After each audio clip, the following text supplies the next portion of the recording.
educational and informative. How not to be a bad DM, and this is maintaining the balance in your campaign. Encounter balancing is a very interesting topic. Whether you're playing your own homebrew game, or in this case, with this particular group, a commercial play-tested adventure module that you might have gotten at a local hobby store. Sometimes there may be a climax in a certain area of the campaign in the form of a boss and a battle with the boss. And the boss will typically, he'll be more challenging than any of the other encounters in any of the prior sessions. And so, logically speaking, should be the high point or the pinnacle of that particular portion of the game, thus having more hit dice, hit points, more abilities, etc., etc. Having said that, though, let me back up a second and preface this with things that are considered before any of this even occurs. If you take a look at the module that you bought at the hobby store, it'll provide you with some basic information and prerequisites. So that you, the DM, know if it is for you and your group at this point in time or not. So, for example, the information that is usually presented will look something like this, and I'll go ahead and I'll put that into the Twitch chat interface, and I'll put that in the Roll20 interface, and I'll even be a nice guy here, and I'll throw that into the Skype thing, and that's kind of what you'd be looking at, information like that. It basically says 48 characters, levels 18 to 22. This is just an example, which basically means that in order for your group to be able to survive and not feel overwhelmed beyond their abilities, there must be any of the following combinations. And let me go ahead and put some more information in the chat, Roll20 chat window, and the Twitch stream chat window, and of course I'll even put it in the Skype chat window.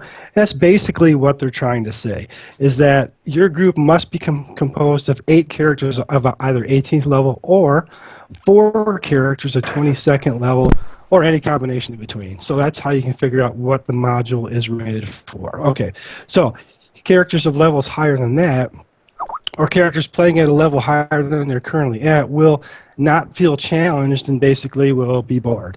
So something that we don't want. On the other hand, characters of less level than what is required will at some point be destroyed, and they'll be rolling up new characters, which is something that we don't want to happen either. So, okay, so if they meet the requirements, the combat situation that they engage in throughout the module will typically fall into these types of categories. There's 4 of them: initial encounters, middle encounters, near climactic encounters, and of course your final climactic encounter, which is usually a boss. So your first group are relatively weak, and the way you can figure that is usually it'll total about a quarter of your PC levels, which to me is basically just an annoyance, like a gnat. The middle encounters are getting a little bit tougher, and they wear down your PCs, and it's usually up to half of their combined level. These are bothersome, usually wandering monsters and such. Near climactic encounters, or category 3, are usually equal to the PCs in toughness, and this is where it forces your players to pay attention. And then finally, the final or climactic encounters are a little harder than your PCs in total, and this requires some good rolls and some strategy are required. So, which means when you add up all the levels of your characters in the group, and then compare that to the total hit dice of all the monsters in the encounters, you then have to, as DM, adjust accordingly. In other words, you add or remove monsters to bring up their total combined hit dice to fall into one of those categories that I just mentioned. So depending on what their role is, why they're there. So when you prep your module, read it thoroughly, pay attention to the encounter HD progression, and you'll typically find this to be true. On a side note, high-level adventure modules don't necessarily mean a consistent barrage of high-level monsters. I'm reading a high-level adventure mod right now that has an encounter made up of only a small handful of ghouls and ghasts, which are low hit dice monsters. That just as an example.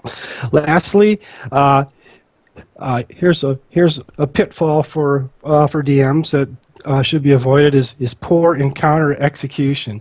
It's basically botching the encounter altogether, or put another way, not utilizing the monster's full power the right way, or using their power the wrong way, or too little too late.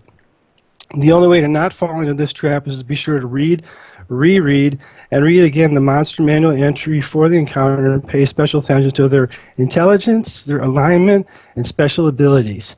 If they have no intelligence or animal intelligence, conduct them accordingly.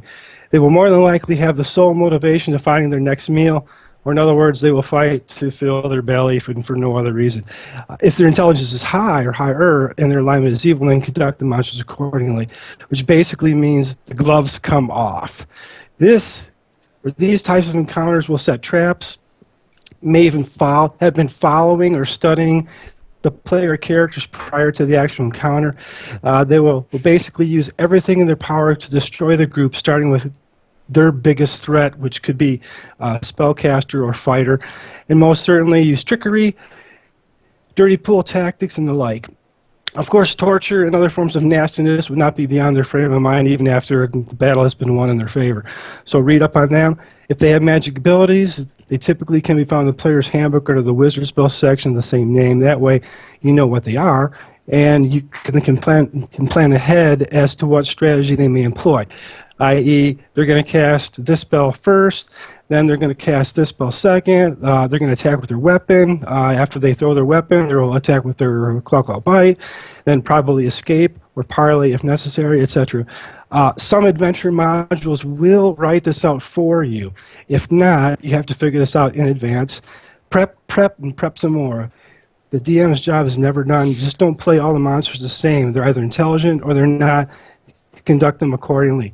The bottom line is this. As DM, you don't feel that you have to constantly try to destroy your players with each encounter, equaling or exceeding their total party level.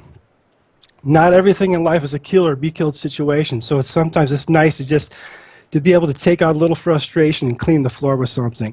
There are times that players just love to be the next door neighbor's pit bull and grab a hold of that favorite toy and shake the stuffings out of it like a rag doll. My buddy's brother had been quoted as sitting down at the D&D table, and the first words out of his mouth were, "I want to kill something," just to put it in perspective. So if the monsters were meant to be annoyance, a foreshadowing of things to come, don't be upset if your players plow through them like a hot knife through butter. Let the encounter serve their purpose and move your proceedings along in a timely manner. I would much rather have the group over-prepare and use every available asset to their advantage, and as a result be overly successful than not. At some point, your players, assuming the module is spec'd right, will find themselves in over their heads soon enough if they are not careful, and as a result, the module will have given them all the entertainment and, most importantly, the enjoyment that's possible overall from beginning to end. And that wonderful sense of accomplishment, good, bad, or otherwise. Avoid the pitfall of getting too creative, otherwise you may directly and indirectly ruin the balance of the campaign. Don't do it. Stick to the way it's been play tested, and everybody will have fun. After all, that's the whole point, right? Otherwise, we could just go to Yahoo Games and play cards. But we don't. We're here each week playing the game we love so much. So as DM, use your head, do the best that you can do, and with that, I would